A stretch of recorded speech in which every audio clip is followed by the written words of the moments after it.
কথাটো সঁচা যে মই আজি ভাৰতীয় জনতা পাৰ্টিৰ পৰা মানে প্ৰাথমিক সদস্য পদৰ পৰা মই আজি পদত্যাগ কৰিছোঁ। ইয়াৰ কাৰণ বহুতে আছে, কিন্তু সেই গোটেই কাৰণবিলাক মই আজি আপোনালোকৰ আগত নকওঁ।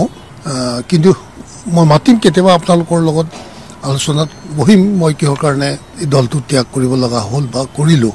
হয়, মনটো বেয়াও লাগে যে ইমান দিন দীৰ্ঘদিন যিটো দলৰ লগত সম্পৰ্ক ৰাখি আজি অসমৰ ৰাইজে মোক চিনি পাইছিল বা মই পৰিচয় পাইছিলোঁ। গতিকে আজি সেই দলটোৰ পৰা মই পদত্যাগ কৰি পেলাই দলটোৰ পৰা আঁতৰি যাব গৈছোঁ। অকণমান দুখ থাকে মনত, কিন্তু এইটোতো দেখা নাপালোঁ যে আমাৰ দুখখিনি চাওঁতা মানুহ কোনো নাই।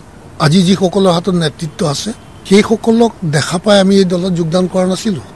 আমি যোগদান কৰিছিলোঁ অটল বিহাৰী বাজপেয়ীজী, লালকৃষ্ণ আদবানীজী, মুৰলী মনোহৰ যোশী, এনেকুৱা অসংখ্য আমাৰ জ্যেষ্ঠ নেতা আছিল। তেখেতসকলৰ আদৰ্শ আৰু তেখেতসকলৰ মৰম চেনেহ দেখা পাই এই দলত যোগদান কৰিছিলোঁ।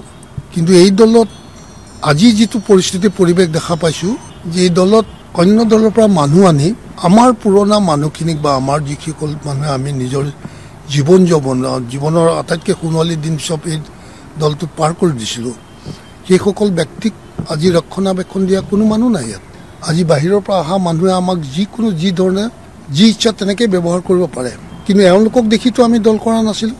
আৰু যিসকলৰ নেতৃত্বত দল কৰিছিলোঁ সেইসকলেতো আজি আমাক কোনো ধৰণৰ সুৰক্ষা নিদিয়ে। তো সেই দলটোত মই থকাটো মই একেবাৰে অনুচিত বুলি ভাবিলোঁ আৰু মই সেই হিচাপে পদত্যাগ কৰিলোঁ। যিহেতুকে আমাক কোনো চাওঁতা নাই, কোনো আমাৰ খবৰ লওঁতা নাই, কোনো আমাক সুৰক্ষাও নিদিয়ে, তেনেকুৱা এটা দলত মই থকাটো উচিত হ'ব জানো? চবৰে এটা ব্যক্তিগত জীৱন আছে, চবৰে এটা স্বাভিমান আছে। গতিকে মোৰ স্বাভিমান মই মোৰ লগত ৰাখিম আৰু মোৰ স্বাভিমানক আঘাত কৰিবলৈ মই সহজে এৰি নিদিম। এনেকুৱা এইটোও নহয় যে সমাজ সেৱা বা জাতিৰ সেৱা অকল এইটো দলৰ মাধ্যমেৰে কৰিব পাৰিম, এনেকুৱাতো নহয়।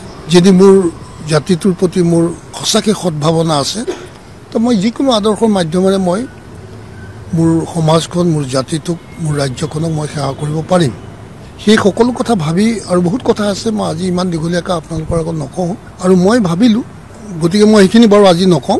গতিকে মই এতিয়াও সিদ্ধান্ত লোৱা নাই যে মই কিবা ৰাজনীতি কৰিম নে ভৱিষ্যত নকৰিম, নে মই সাধাৰণভাৱে সমাজ সেৱাই কৰি থাকিম।